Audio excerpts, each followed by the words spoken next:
नमस्कार मित्रों, हिंदी की प्रतिष्ठित लेखक लेखिकाओं की खूबसूरत कहानियों के चैनल में आपका स्वागत है।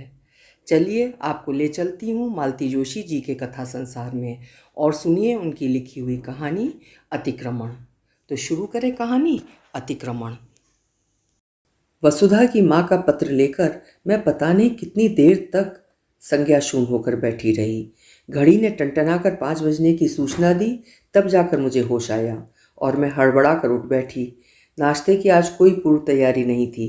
पता नहीं अब इनके लौटने तक कुछ ढंग का बन भी पाएगा या नहीं। नीचे आकर देखा, रवि बाबू टेबल पर आकर जम गए हैं और बिटिया रानी रसोई में घुसी हुई हैं। भाई बहन का ऐसा प्यार देखकर मैं तो निहाल हो गई। निशी से कहा, मुझे आवाज़ क्यों नहीं दे दी बेटी? आवाज़ देकर क्या अपनी मुसीबत बुलानी थी? निशी ने तमक कर कहा। फिर फुसफुसा कर बोली, पता है भैया पिछले दरवाजे से दाखिल हुए हैं। मुझसे बोले फ्रिज में आटा रखा होगा, चटपट 2 पराठे उतार दे। प्रैक्टिस पर जाना है, लौटने में देर हो सकती है। सारा काम चुपचाप होना चाहिए। परम पूजनिया को पता भी नहीं चलना चाहिए, नहीं तो उल्टे सीधे सवाल करके मेरा भुरकस निकाल देंगी। परम पूजनिया मतलब मेरी बुआ जी। बच्चे और समय चाहे कुत्ते बिल्लियों की तरह झगड़ते रहें, पर बुआ जी से मोर्चा लेते समय दोनों एक हो जाते हैं। सच मम्मी, निशी रुआसे स्वर में पूछ रही थी, ये बुआ जी यहाँ और कितने दिन रहेंगी? कितने दिन? यही तो वो प्रश्न है जो मैं रोज अपने आप से पूछती हूँ। वसुधा की माँ का पत्र पढ़ने के बाद तो ये प्रश्न जैसे फन फैलाकर मेरे सामने खड़ा हो गया था। माँ बेटी की बातचीत की भनक शायद बाहर बरामदे में बैठी बुआ जी के कानों में पड़ गई थी। गोमुखी में माला झुलाती हुई वे रसोई में आ पहुंची। अरे इतनी सी लड़की को जोत दिया रसोई में, हम क्या मर गए थे? करने दो बुआ, ऐसे ही तो सीखेगी। अरे सीखने को उम्र पड़ी है लली, अभी तो उसके खेलने खाने के दिन हैं। और ये कैसा सीख रही है, देख तो। ए छोकरी, ये पराठा है कि पूड़ी? इतना घी डालता है कोई? जब तक मैं कुछ सोचूं समझूं, निशी ने तवे से पराठा उठाया और सीधे खिड़की से बाहर फेंक दिया। मेरी तो जान ही निकल गई। ये क्या कर रही लड़की? जानती है घी का क्या भाव चल रहा है? निशी ने कोई जवाब नहीं दिया। पैर पटकती रसोई से बाहर निकल गई। उसके हटते ही बुआ जी ने बेलन संभाल लिया, पर जब तक मैं दूसरा पराठा लेकर बाहर आई रवि जा चुका था। दोनों बच्चे आजकल कुछ ज़्यादा ही मूडी हो गए हैं। बुआ भला मुझे इस पर बख्श देती? तुरंत बोली, रोटी पानी तो गंवार लड़कियां भी कर लेती हैं, सिखाना ही है तो पहले उसे तमीज़ सिखा। भला ये भी कोई बात हुई? जरा सा कुछ कहा सुना नहीं कि गुब्बारे सा मुंह फुला लिया। गुस्सा तो मुझे भी आया था। बुआ जी की बात ने आग में घी का काम किया। तुरंत कमरे में जाकर निशी का कान पकड़ लिया। अपना पेट काट कर तुम्हें बड़े बड़े स्कूलों में पढ़ा रहे हैं, सो क्या इसी के लिए? यही सीख कर आती हो वहाँ से? बड़ों से इस तरह पेश आया जाता है? अच्छी नाक कटवाती हो मेरी सबके सामने। अपमान और पीड़ा से लाल हुआ निशी सख्ती से होंठ भींचे रही, पर जब मैं उसी तरह बरसती चली गई तो दृढ़ स्वर में बोली, मम्मी आप बेशक मुझे मार लीजिए, पर उनका नजराया पराठा मैं अपने इकलौते भाई को नहीं खिला सकती। क्या? हतबुद्धि सी मैं तो देखती रह गई। हाथ तो मेरा सचमुच थप्पड़ मारने के लिए उठा था, पर पता नहीं क्यों हवा में रुक गया। मेरी टुइयां सी लड़की कैसी बात कह गई थी? ये अकल उसे कौन दे गया, कब दे गया था? मैं इस विषय को ज़्यादा तूल नहीं देना चाहती थी, इसीलिए उसकी पीठ पर हाथ फेरते हुए मैंने मिश्री घुले स्वर में कहा, अपनी मम्मी को दिन रात क्यों तंग करते रहते हो तुम लोग? क्या तुम्हें जरा भी दया नहीं आती? वे बड़ी हैं, बुजुर्ग हैं, 2 बातें कह भी दी तो क्या हुआ? मुझसे तो पता नहीं कितना क्या क्या कह जाती हैं। चुपचाप सुन लेने से हम कोई छोटे थोड़े ही हो जाएंगे। आप सुन सकती हैं मम्मी, क्योंकि आपको आदत है। आप यही सब कहते सुनते बड़ी हुई हैं, पर हमसे सहन नहीं होगा। हम किसी से उलझने नहीं जाते, हमारे बीच में भी कोई ना बुला करे। और आप ये कैसे कह सकती हैं कि हमें बड़ों से बात करने की तमीज़ नहीं है? घर में और भी तो बड़े बुजुर्ग थे, क्या उनसे कभी हमारी झड़प हुई थी? निशा का इशारा स्पष्ट रूप से मेरी सास की ओर था। उन्हें गुजरे 4 साल हो गए हैं, पर बच्चे अभी भी उन्हें याद करके आंख में आंसू भर लेते हैं, और मैं भी तो उन्हें कहाँ भूल पाई हूँ। उनकी मृत्यु में मैंने अपनी माँ को दूसरी बार खोया था। इस शून्य को तो शायद मैं कभी भर ही नहीं पाऊंगी।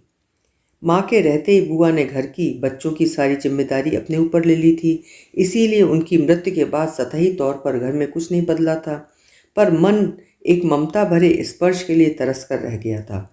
वो ममता, वो लाड़ दुलार मुझे अपनी सास से मिला। मुझ भावहीना के लिए उन्होंने अपने स्नेह का बहुत बड़ा अंश जैसे सुरक्षित रख दिया था।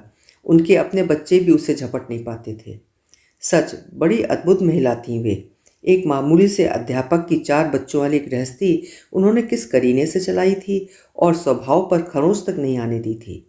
बुआ जी के राज में तो मैंने चीखना, चिल्लाना और कोसना ही सुना था। मेरे यहाँ खाने का नाम ठूसना, कंघी करने का सिंगार पिटार और कपड़े पहनने का नाम मटकाना ही था। मेरा नाम तो कभी बुआ जी ने ढंग से लिया ही नहीं, हमेशा महारानी कहती। उस संबोधन में कितनी खींच, कितना उपहास होता था, ये मैं खूब जानती थी। मेरी माँ अपनी कच्ची गृहस्थी का भार उनके सिर थोप गई थी। इस बात को वे दिन में पता नहीं कितनी तरह से कहती। किशोर फिर भी लाडला था क्योंकि लड़का था, पर मैं तो जैसे उनकी आँख की किरकिरी थी। बचपन में झेली हुई ये कड़वाहट अनायास मेरे स्वभाव में उतर गई थी। कभी कभी झल्लाकर मैं अपने बच्चों को कोसने लगती तो मेरी सास ममता भरे हाथों से मुझे सहलाकर कहती, बेटे, ये बच्चे आसमान से तो नहीं टपके। तुमने 9 महीने इन्हें अपनी कोख में सहेजा है, अपार कष्ट सहकर जन्म दिया है, फिर इन्हें कोस कर अपने आप को गाली क्यों देती हो। उन्होंने हमेशा मुझे श्यामा बिटिया कहकर ही बुलाया। अपना नाम इतना मीठा पहले कभी नहीं लगा था। ये सीधा साधा नाम ससुराल में आकर पता नहीं कितनी छटाएं धारण कर गया। श्यामा, श्यामल, शामली, शामू, हर नाम का अपना रंग, अपना अंदाज। शामली। कंधे पर इनका स्नेह भरा स्पर्श पाकर मैं चौंक पड़ी। पता नहीं ये दफ्तर से कब लौट आए थे। क्या बात है, इन्होंने पूछा। चेहरा इतना उतरा हुआ क्यों है। मैंने चुपचाप वसुधा की माँ का पत्र उनके सामने कर दिया। पत्र पढ़ते पढ़ते उनके चेहरे पर उल्लास की रेखाएं स्पष्ट होती चली गईं। पढ़ने के बाद उसे तहाकर वापस लिफाफे में रखते हुए बोले, इसमें इतना उदास होने जैसा क्या है। नहीं नहीं, उदास क्यों होंगी मैं। मुझे तो बल्कि खुश होना चाहिए कि मेरे इकलौते भाई की विधवा पत्नी दूसरा ब्याह रचा रही है। यह भी बड़ी प्रसन्नता की बात है कि मेरा दुधमुआ भतीजा, मेरे पितृकुल का एकमात्र वंशधर, अपनी मौसी की गोद जा रहा है। ये बहुत खुशी की बात नहीं है, मैं मानता हूँ, ये खिसिया कर बोले। पर वसुधा के सामने और कोई उपाय भी तो नहीं है। दुख अपनी जगह है, पर सच्चाई को भी अनदेखा नहीं किया जा सकता।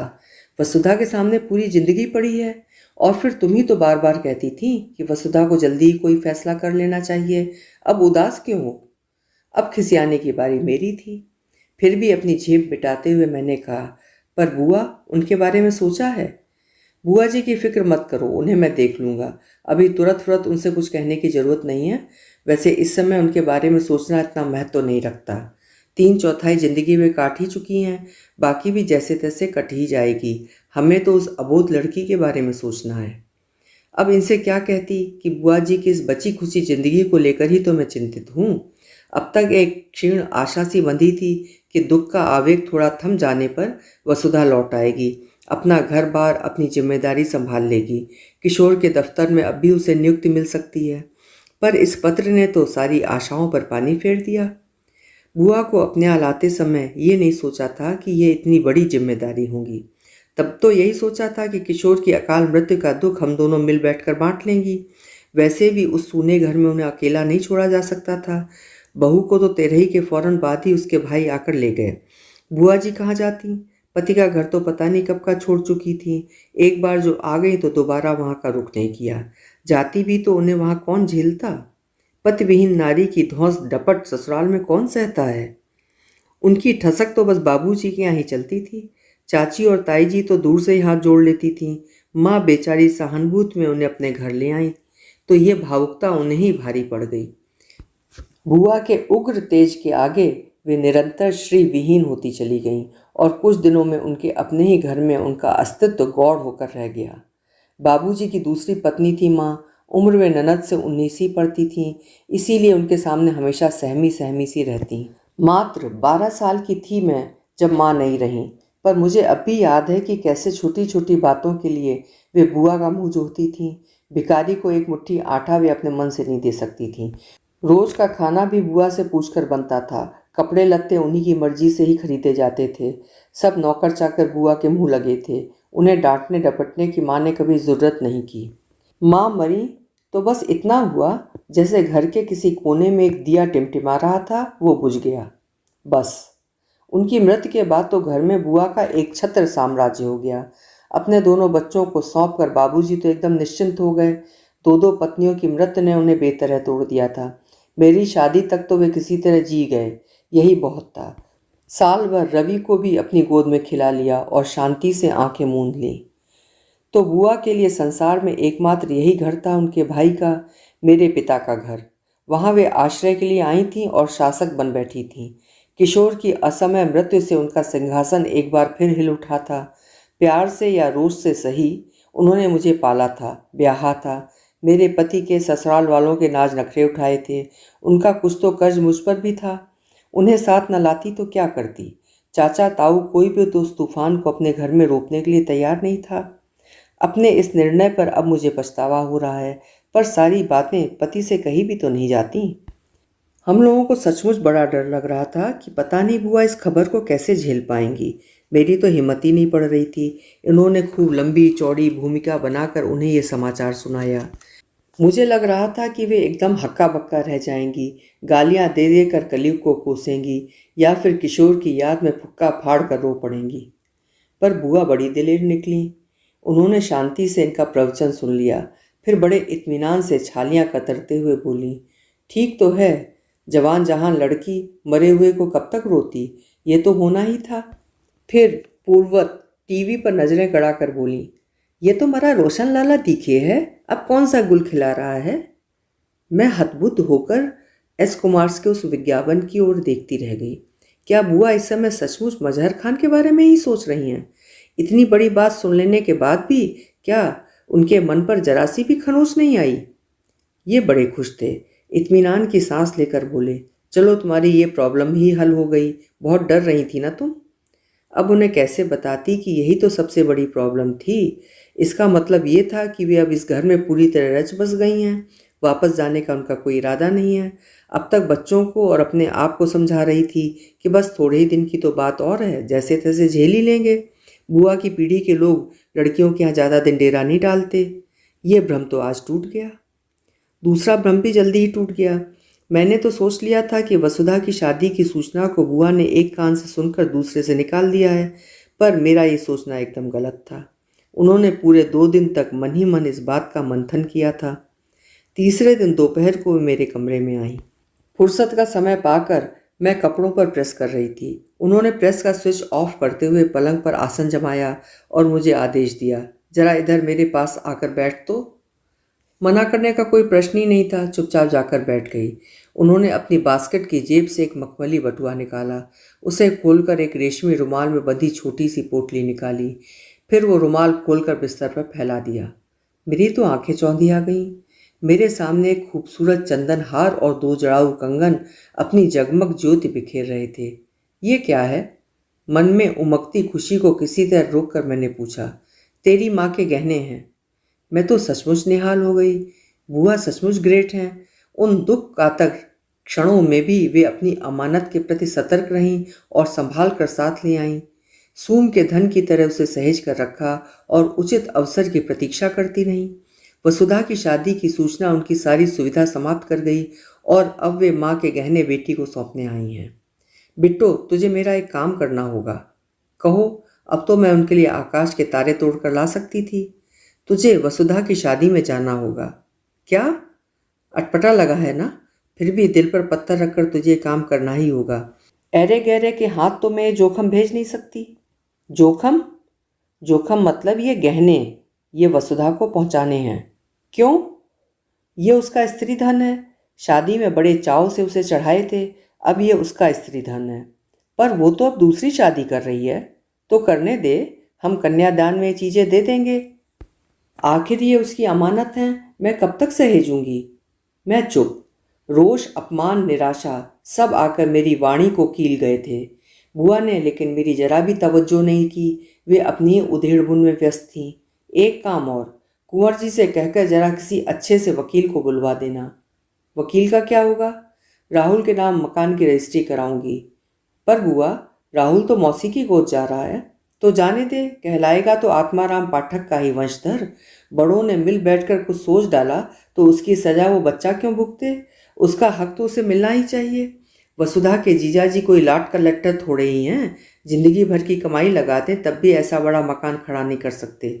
और हम जो तुम्हें दिन रात भुगत रहे हैं, हमें क्या दे रही हो? मैंने मनी मन दांत पीस लिए। प्रकट रूप में इतना ही कहा, बेटे बहू का तो खूब ख्याल रहता है तुम्हें, मुझे क्या दे रही हो? जानती हो आजकल लड़कियों का बराबर का हिस्सा रहता है। तो तुम्हारा हिस्सा दिया नहीं था? शादी में पूरे 10 तोला सोना और 30,000 रोकड़ दी थी, याद है? लड़की का मन तो अंधा कुआं होता है, कितना भी डालो कभी भरता ही नहीं। मुझे अपने आप पर बड़ी ग्लानि हो आई। मैंने कहा, बुआ मैं तो मजाक कर रही थी, तुम्हारे आशीर्वाद से मेरे पास भगवान का दिया सब कुछ है, मुझे कुछ नहीं चाहिए। मैं तो बस ये कह रही थी कि सब इसी तरह बांट बूट दोगी तो कैसे चलेगा? आखिर तुम्हें अपने लिए भी तो कुछ सोचना चाहिए। अरे मेरा क्या है, कहीं भी पड़ी रहूंगी, 2 जोड़ी कपड़े और 4 रोटियां कोई भी दे देगा। लेकिन बाप दादा की जायदाद को इस तरह लुटा दोगी तो चाचा ताऊ लड़ेंगे नहीं? जायदाद उनकी नहीं है, तेरे बाप ने अपनी वकालत के जोर से कमाई है। सच, लक्ष्मी थी तेरी माँ, घर में पाँव देते ही धन जैसे बरसने लगा था। तेरे बाप ने घर से फूटी कौड़ी नहीं ली, उल्टे समय समय पर दिया ही है। अरे मुझ पर गाज गिरी थी तो मझले भैया ही उठा कर ले आए थे मुझे। बड़े और छोटे तो मुंह छुपाकर अपने बहुओं के आंचल में दुबक गए थे। अपने बड़ों के लिए ऐसी टिप्पणी सुनना अच्छा नहीं लगा, पर यह कड़वा सच था। ससुराल से लौटने के बाद बुआ ने अपने बड़े भाई के घर में पाँव नहीं दिया। ताई जब तक ताने देती, अब उन्हें रोज़ मोहन भोग चाहिए। हम गरीबों के यहाँ उन्हें क्या मिलेगा, इसीलिए तो अमीर भाई के यहाँ आयागिरी कर रही हैं। बुआ सुन लेती तो ईंट का जवाब पत्थर से देती। तुम तो भौजी हमें जैसे चौकी पर बैठाकर पूछती ही रहोगी। अरे तुम्हारे बच्चों के पोतरे धोते धोते तो मेरे हाथ शादी से पहले ही छलनी हो गए थे, अब तो तुम हमसे बर्तन भी मंजवाओगी। चूल्हा चौका तो तुमने न तब किया था न अब करती हो। लड़कियां ही बेचारी खटती हैं, कल को बहुएं आ जाएंगी। चाची तो कभी उनके सामने पड़ती ही ना थीं। अपने कलकत्ता के कबूतर खाने से ऊब जाती तो बच्चों को लेकर हमारे पास आ जाती। 4 दिन को घर गुलजार हो जाता, बुआ का आतंक सह लेती, तब तक बनी रहती।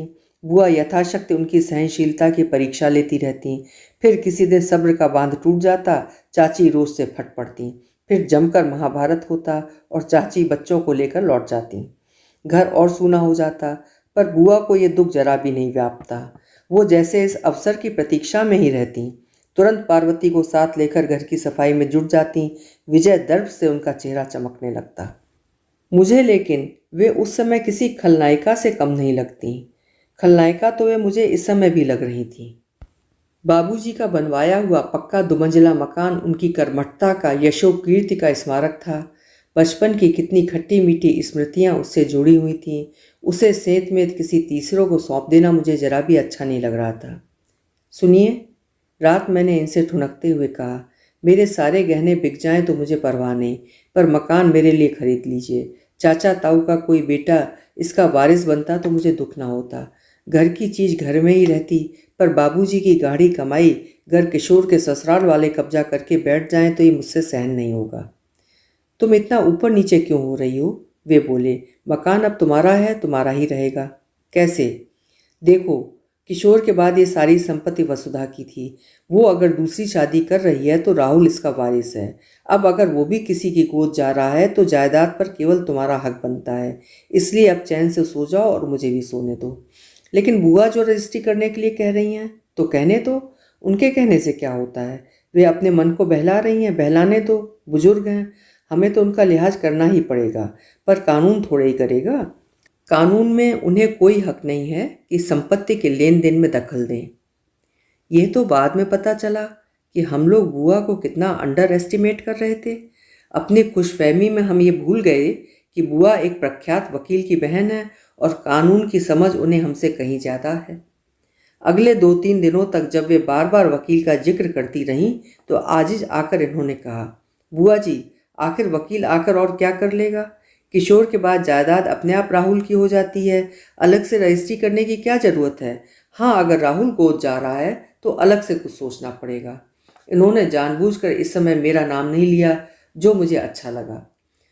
तुम समझे नहीं कुंवर जी, बात किशोर की प्रॉपर्टी की नहीं, मेरी प्रॉपर्टी की है। उसकी लिखा पढ़ी तो मैं ही करूँगी ना। आपकी कौन सी प्रॉपर्टी है?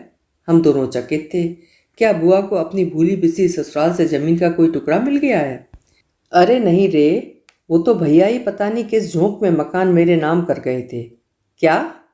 हम दोनों तो जैसे आकाश से गिर पड़े। बड़े विद्वान थे मेरे मझले, दीन दुनिया की खूब समझ थी। वे उसास भरकर बोली, हमेशा कहते, सावित्री मुझे अब कोई चिंता नहीं रही। लड़की अपने घर पर राज कर रही है, बेटा कल को इंजीनियर बन जाएगा। बस मुझे हरदम तुम्हारा ही सोच रहता है। आजकल अपने जाए भी बात नहीं पूछते, इसलिए ये मकान तुम्हारे नाम कर दिया है। इसी के चलते शायद किशोर और उसके बाल बच्चे तुम्हारी सेवा कर लेंगे। और फिर एकदम आंखों पर पल्लू ढाँप कर वे सुबक पड़ी। भैया बेचारे क्या जानते थे कि उनके पीछे किशोर भी चला जाएगा। ना तो मैं उनके दुख में भीग सकी, ना उनके सुर में सुर मिलाकर रो सकी। मैं तो सब कुछ सुनने के बाद जैसे पत्थर हो गई थी। बाबूजी ने ये क्या कर डाला, कब कर डाला, मुझे कानो कान खबर भी ना हुई। अनाथ बहन की चिंता तो समझ में आती है, पर उसके लिए क्या कोई अपने बेटे का हक छीन लेता है? ये मकान तो लल्ला मेरे भाई की अमानत है। बुआ फिर फार्म में आ गई थी। इसे यूं ही नहीं जाने दूंगी। मकान की लिखा पढ़ी भी इसी शर्त पर होगी कि वे राहुल का नाम नहीं बदलेंगे। बच्चा चाहे जहाँ रहे, मुझे उससे कोई मतलब नहीं। जब तक मुझसे बनेगा जायदाद की देखभाल करूंगी। मकान किराए पे चढ़ाकर राहुल के नाम जमा करती रहूंगी। बड़ा होगा तो रुपया उसी के काम आएगा। मेरा क्या है, कहीं भी दो रोटी खाकर पड़ी रहूंगी। फिर बड़े उदार भाव से बोली, बिट्टो घर गृहस्थी का ढेर सामान पड़ा है, तुम्हें जो चाहिए उठा लाना। किराएदारों के लिए मकान खाली तो करना पड़ेगा। मुझे कुछ नहीं चाहिए, मैंने तुनक कर कहा। भगवान क्या दिया, सब कुछ है मेरे पास। मलाई मलाई तो औरों को बांट दी, खुरचन के लिए बिट्टू ही रह गई हैं। मैं मन ही मन झुंझुलाई। जैसा कि मेरा अनुमान था, मेरे अनपेक्षित आगमन पर वसुधा का परिवार विस्मित था, कुछ कुछ आशंकित भी। उस घर से मुझे हमेशा आदर मान मिलता रहा। प्रकट रूप से इस बार भी सब कुछ वैसा ही था, पर लोग भीतर से कुछ डरे डरे से, खिंचे खिंचे से लगे। केवल वसुधा ही पूर्वत स्नेह से मिली। मुझे देखते ही आकर गले लग गई, हाथ पकड़कर मुझे ऊपर अपने कमरे में लिवा ले गई। मेरी पसंद की चाय खुद बनाकर ले आई। मुझे प्रसन्न होना चाहिए था, पर मेरा मूड उसी तरह उखड़ा रहा। घर से जबरदस्ती ठेल दी गई थी मैं। वो गुस्सा वसुधा पर उतारते हुए कहा, तुमने एक्सपेक्ट तो न किया होगा, बिना बुलाए ही टपक पड़ी मैं। बिना बुलाए क्यों, मम्मी ने पत्र नहीं लिखा था? वो सूचना थी, निमंत्रण नहीं, मैंने रुखाई से कहा था।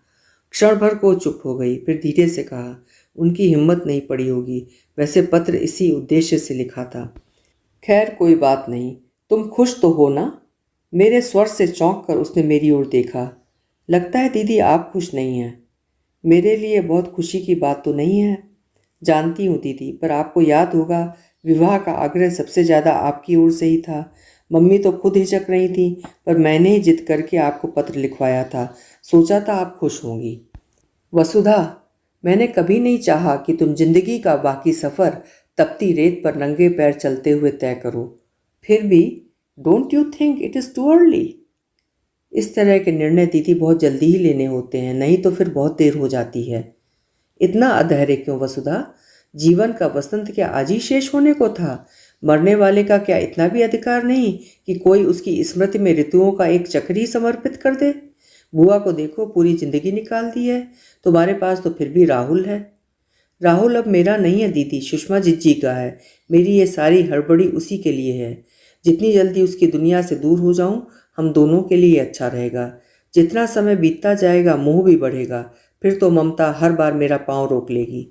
सुषमा जिज्जी के साथ भी ये अन्याय ही होगा। वे बेचारी कब तक मेरा मुंह जोती रहेंगी?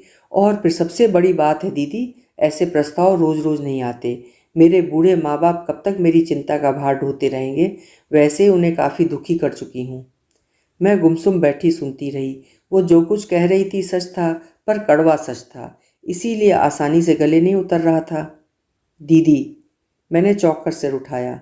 मैंने सोचा था आप मुझे आशीर्वाद देने, बधाई देने इतनी दूर से दौड़ी चली आई हैं। कितनी बेवकूफ़ हूँ ना मैं जैसे एकदम होश में आ गई। आशीर्वाद के सारे रास्ते तो स्वयं तुमने ही छेक दिए हैं वसुधा। खैर, मैं जो देने आई हूँ वो भी दे ही दूँ। मैंने पर्स खोलते हुए कहा, दरअसल मुझे बुआ ने भेजा है। तुम्हारी अमानत, तुम्हारा स्त्री धन तुम्हें लौटाने आई हूँ मैं। हमारी ओर से इसे ही शादी का उपहार समझना। उस मखमली थैली को खोलते हुए मैं उसकी प्रतिक्रिया पढ़ती रही, पर उसके चेहरे पर कहीं कोई उल्लास या उत्सुकता नजर नहीं आई। उल्टे वो प्रतिक्षण कठोर होता चला गया। ट्यूबलाइट की रोशनी में झलमल करते उन गहनों को देखते उसने दृष्टि फेर ली और कहा, इन्हें वापस ले जाइए दीदी, अब ये मेरे किसी काम के नहीं। लक्ष्मी का ऐसा अनादर नहीं करते वसुधा, मैंने उसकी वितृष्णा पर विस्मित होते हुए कहा। मेरी बातों ने शायद तुम्हें नाराज कर दिया है, पर यह मेरी नहीं बुआ जी की सौगात है, उसे तो आशीर्वाद समझकर सिर माथे लगाना चाहिए। आशीर्वाद? वाह क्या कहने।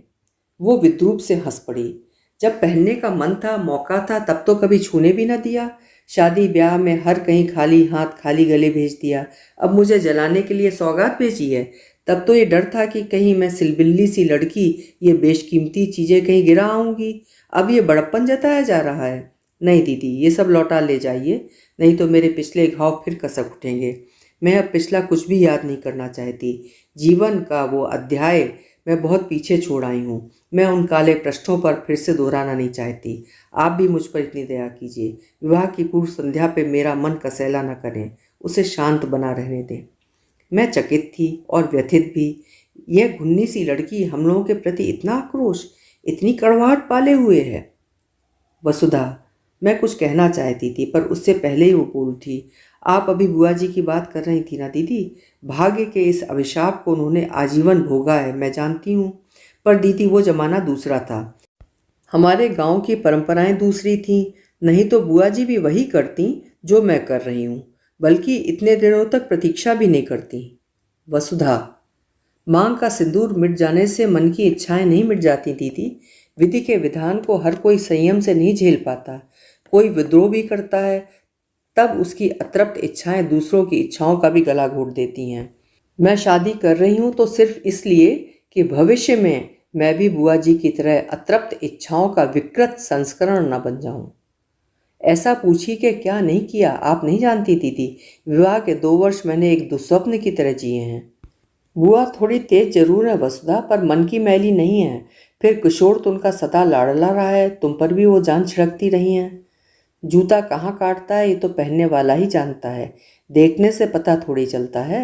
ये तो अच्छा हुआ जो आप उनकी बेटी थी, ब्याह कर दूसरे घर चली गईं। अब कम से कम पति को अपने मन का सा कुछ बना कर खिला तो सकती हैं, उन्हें स्वेटर बुनकर पहना सकती हैं, उनके लिए रुमाल और मेजपोश काट सकती हैं, अचार मुरब्बे बना सकती हैं, घर को अपने को सजा कर उन्हें रिझा सकती हैं।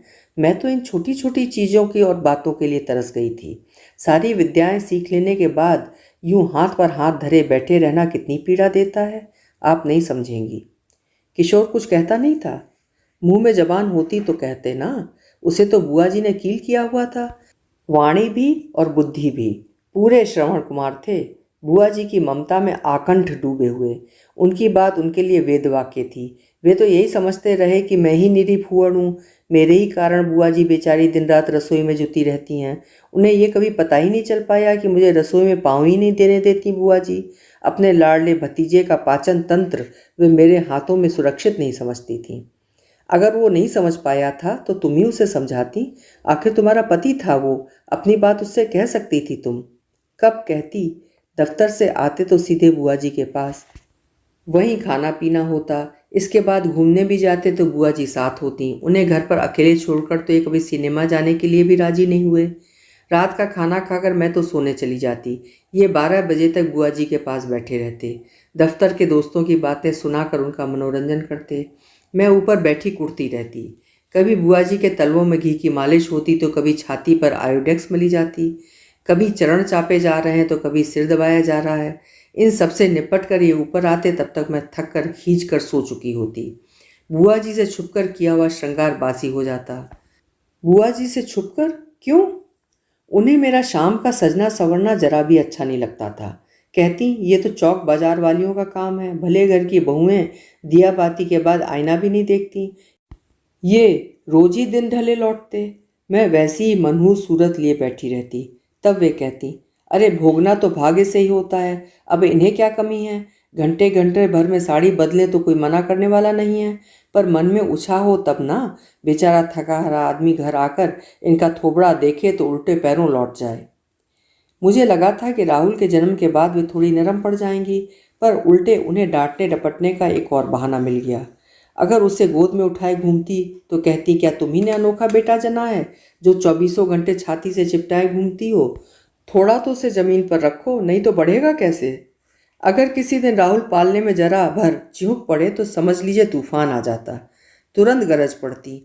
ऐसा कौन सा पहाड़ खोद रही थी कि बच्चे को उठा भी नहीं सकती। घर में कौड़ी भर काम नहीं, कोई तिनका उठाने के लिए नहीं कहता, पर इनसे एक बच्चा भी नहीं संभलता। भगवान भी कैसे कैसे लोगों की गोद भर देते हैं। बहुत लंबी रामायण है दीदी, कहाँ तक सुनेंगी। बस ये जान लीजिए कि आपके उस घर में न कभी मैंने दिन में चैन की सांस ली, न किसी रात नींद भर कर सोई। और जब मैं रात की बात कर रही हूँ तो ये केवल मुहावरे के लिए नहीं है। सचमुच रात को भी उनका अंदेशा बना रहता था। मैंने कई बार उन्हें दरवाजे से कान लगाए देखा है। पर्दे से झांकती उनकी आंखों को देखकर मैं कई बार सहम गई हूँ। सब कुछ सुनकर मैं जैसे सुन्न हो गई थी। बड़ी देर बाद मुंह से बोल फूटा, तुम इतना सब सहती रही वसुधा, कभी मुझसे तो कहा होता, शायद मैं ही किशोर को समझा पाती। जब पति ही अपना ना हो सका तो औरों से क्या आशा करती। आप तो फिर ननद थी, ये तो रिश्ता ही डराने वाला है। आपके स्नेह और सदाशयता को तो मैं किशोर की मृत्यु के बाद ही जान सकी हूँ। क्या तुम्हें मालूम है वसुधा कि बाबूजी वो मकान बुआ के नाम कर गए हैं। भला इतनी बड़ी बात नहीं जानूंगी, इसी बात की तो ठसक थी उन्हें। ये भी इसीलिए उनके आगे पीछे घूमते रहते थे। कहते बुआ तो लाख की आसामी है, उनसे बना कर रखो, घाटे में नहीं रहोगी। तुम्हें ये जानकर खुशी होगी कि अब वो मकान बुआ राहुल के नाम करना चाहती हैं, पर शर्त यह है कि मैं आपके पाँव पड़ती हूँ दीदी। और वसुधा ने सचमुच मेरे घुटनों पर अपने दोनों हाथ रख दिए। इस बात की भनक भी मेरे घर में मत दीजिएगा। पर क्यों? अगर उसका हक उसे मिल रहा है तो ले लेने दो ना। यहाँ राहुल के हक की चिंता किसी को नहीं है। बुआ जी की तो साजिश ही है ये कि हम लोग आजीवन उस मायावी बंधन में जकड़े रहें। उन्होंने जिंदगी भर शासन किया है, खाली घर में वो रह नहीं सकती। उन्हें एक गुलाम हरदम चाहिए। इसीलिए आपसे विनती करती हूँ दीदी कि घर में इस प्रस्ताव की चर्चा भी मत कीजिएगा। मेरे जीजा जी जायदाद के मोह में खिंचे चले जाएंगे और मेरी भोली भाली बहन जीते जी उस नर्क में झोंक दी जाएगी। ये गहने और ये प्रस्ताव आप दोनों लौटा ले जाइए और हमें अपनी ज़िंदगी जीने का मौका दीजिए। लौटते समय मन बहुत भारी था। वसुधा की बातें मन में बार बार चक्कर काट रही थीं। सच उस नाजुक सी भोली सी लड़की ने बहुत सहा है। क्या मेरी माँ को भी ये सब सहना पड़ा था? तब तो बुआ एकदम कच्ची उम्र की रही होंगी। उनकी अतृप्त इच्छाओं की आँच क्या माँ का भी तन मन झुलसा गई होगी? क्या इसीलिए माँ घुलते घुलते एक बिंदु भर रह गई थीं और एक दिन वो बिंदु भाप बनकर उड़ गई? वसुधा का पिछला जीवन तो मैं नहीं लौटा सकती थी, पर मैंने उसे भरपूर आशीर्वाद दिया कि उसका नया जीवन सुख और सुहाग से परिपूर्ण हो। तन का मन का कोई दुख उसे न व्यापे। सफ़र की थकान से निढाल होकर जब रिक्शे से उतरी तो शाम का झुरपुटा हो चला था। निशी बरामदे में गुमसुम सी खड़ी थी। मुझे देखते ही दौड़ी आई और लपक कर हाथ से सूटकेस ले लिया। बड़े वाले सोफे में धंसते हुए मैंने कहा, बेटे एक गिलास पानी तो देना, प्यास से गला जैसे चटक रहा है। निशी पानी लेकर लौटी तो उसके साथ ही लहसुन का तेज भभका मेरे नथनों से टकराया। ये लहसुन कहाँ महक रहा है? किचन में, उसने सपाट स्वर में कहा। बुआ जी पापा के लिए कटहल बना रही हैं। क्या? यानी कि दो दो वर्जित चीज़ें घर में एक साथ प्रवेश पा गई हैं, जैसे मैं 2-4 दिन के लिए नहीं जिंदगी भर के लिए कहीं निकल गई हूँ। इन पर तो इतना ताव आया कि बस। पर अब बिटिया से क्या कहती? थके से स्वर में इतना ही कहा, रामू से कह दे मेरी अटैची उठाकर कमरे में रख दे, मैं मुंह हाथ धो लूँ, तब तक तू एक कप चाय बना दे। रामू चला गया है मम्मी। चला गया? कहाँ? अपने घर, और कहाँ? क्या? बाथरूम की ओर जाते मेरे पैर रास्ते में ही जम गए। मेरा इतना पुराना, इतना विश्वसनीय, इतना अच्छा नौकर चला गया? घर क्यों चला गया? कोई बीमार था? यह तो आप बुआ जी से पूछिए, उन्होंने ही उसे निकाला है। लेकिन क्यों? कहा तो उन्हीं से पूछ लीजिए। बस हम आपको इतना बता देते हैं कि कल से हम कोई काम नहीं करेंगे। झाड़ू पोछा कर कर के मेरे हाथ छिल गए हैं। किससे बतिया रही है लल्ली? कौन आया है? बुआ जी से आगे आगे उनकी खनकदार आवाज़ ड्राइंग रूम में पहुंची। उसे सुनते ही निशी अपने कमरे में अलोप हो गई। अरे बिट्टो, तू आई है? कब आई? फिर बाहर ही क्यों बैठी रह गई? चल अंदर आ ना, मैं चाय बनाती हूँ। चाय बाहर ही भिजवा दो बुआ, मुझसे रसोई में नहीं आया जाएगा। तुम्हें तो मालूम है कि मैं लहसुन की गंध बर्दाश्त नहीं कर सकती। तो यहीं बैठ, मैं निशी के हाथ भिजवाती हूँ। वे भीतर जाने को हुई और फिर पलट कर दरवाजे की चौखट में खड़ी हो गई। लेकिन बिट्टो, ये तेरी कैसी जिद है? ये तो कोई बात ना हुई। कैसी बात? यही, तुम्हें जो चीज़ पसंद ना हो घर में आएगी ही नहीं। अब तक तो नहीं आती थी। यही तो मैं कह रही हूँ, क्या कुंवर जी का मन न करता होगा? बेचारे कोई मांस मछली तो मांगते नहीं। तुम्हारा बस चले तो वो भी बनाकर खिला दोगी, मैंने कहा। जरूर खिला दूंगी। अगर कोई खाना चाहे तो मैं वो भी सीख लूंगी। आखिर दुनिया में लोग बनाते खाते हैं कि नहीं? घर का मालिक जरा जरा सी बातों के लिए, चीज़ों के लिए तरसे, ये मुझसे सहन नहीं होगा। और वे धम धम करती रसोई में लौट गईं। अनायास वसुधा की बात याद आ गई। चलते समय उसने कहा था, दीदी सावधान रहना, ऐसा ना हो कि अपने ही घर में मेहमान बनकर रह जाओ। तो क्या सचमुच बुआ मेरी गृहस्थी में पैर जमाने का प्रयास कर रही हैं? उनका अभियान शायद रसोई घर से ही प्रारंभ होगा। बुआ को यह अधिकार किसने दे दिया? नियत ने उनका अपना घर छीन लिया तो क्या वे दूसरों के घर छीन लेंगी? अपना अस्तित्व बनाए रखने का ये कैसा क्रूर उपाय है? सुन्न होकर मैंने दोनों हाथों से अपना सिर थाम लिया। अभी आप सुन रहे थे मालती जोशी जी की लिखी हुई कहानी अतिक्रमण। आपको कहानी कैसी लगी कमेंट बॉक्स में ज़रूर लिखिएगा। फिर मिलेंगे, लेकिन मेरे चैनल को सब्सक्राइब करना ना भूलिएगा। आपका समय शुभ हो, मंगलमय हो।